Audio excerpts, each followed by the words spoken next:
says in the Bible here in Revelation, I want to read for you, Revelation chapter 12, verse 11.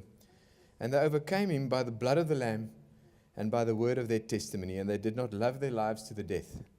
You know, there's something here. In using your testimony to overcome, you help other people overcome too. Tonight we're going to hear some inspirational stories from people's lives, and they're going to share openly what God has done for them. And you know what? No one can argue with that. That's something Jesus did for them, and that makes Jesus real to them in this generation. So let's hear from a few of them. We're going to hear from people in Harvester Reformational Church in Cape Town. And Morne Fourie is going to join us first. Let's hear it for Morne.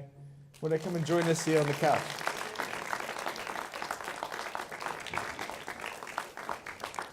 So Morne, tell us a little bit. You had a few things happen there for you, financially and then also personally. You had a bill settled. Tell us about that.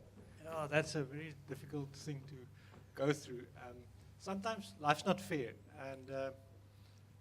and what happened to me is we had our internet connection at home. We had it switched to a new ISP, and a month later we got this 13,000 rand bill for. Oh yes, TIA. Hey? Yeah, it's terrible. And you wonder how am I going to go up against this big corporate institution and tell them I'm right and you are wrong, and all things go through your mind, and you wonder, should I go to lawyers or what? I mean, after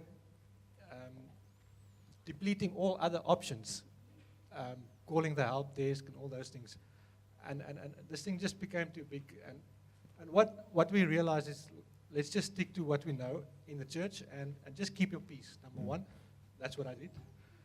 And we realized, but there's an ombudsman for these things. All right. And we contacted them. Took time. You have to be patient. So in keeping your peace, you could think clearly about it, right? Oh, that's it. Yeah. So not being panicked. And, that's the kingdom. That's it. So after going to the ombudsman, they referred me, and they said, in the end, they said, but we'll settle all those. There was a misunderstanding, and everything was settled in the end. And even 2 months later, they did it again. and that time, I didn't have to go through that lengthy process. Right. I even had the direct contact person at the corporate. Maybe you can share that with some of us. Yeah, I can. So after that took a week, the second time, and since then, for up to now, no issues. Fantastic. Praise God. So Jesus is my advocate, and He showed us exactly what to do. I can really testify to that. It gives you confidence in various levels of life, especially living in a continent like ours where there's often corruption and there's unfairness, but you know, Jesus fights for us wherever we are, eh? Yes, in every situation. Work? I don't think there's anything that He doesn't know how to fight for. Oh, how about work? You said you had some issues there that the Lord helped you overcome. Yeah, you know, changing a job is a very stressful thing. It's probably one of the most traumatic experiences, and on top of that, I even had a very tough interview at my new job last year, and after that I was a bit rattled, to be honest. And my first 2 weeks I was a bit rattled. I didn't show it, but the problem was I was stuttering at work.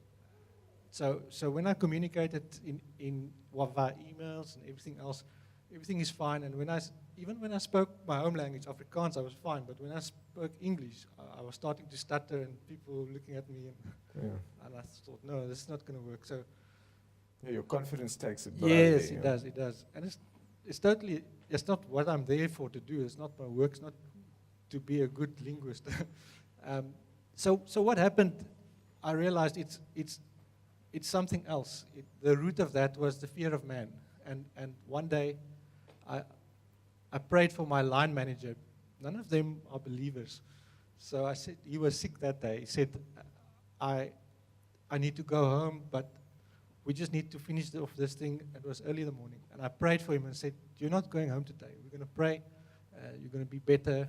And after that, I was totally, the fear of man was gone. So when you stood up for Jesus, it's like that exactly. released you. Eh? Yes, and after that, my relationship with the other people, everyone knew new names to learn.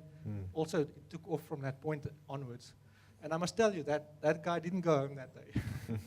he stood. He was still a bit sick, but he didn't go home. He wasn't that sick. He finished his day like the rest of us. Oh, that's awesome. Yeah. Well done, Morna. And you're speaking fine tonight. It's Yes, a thank lot you. of boldness. That's a testimony. Praise God, and God's going to use that as well. Hey, let's give God a good hand for Morna. His life. Help Thank you so us much. to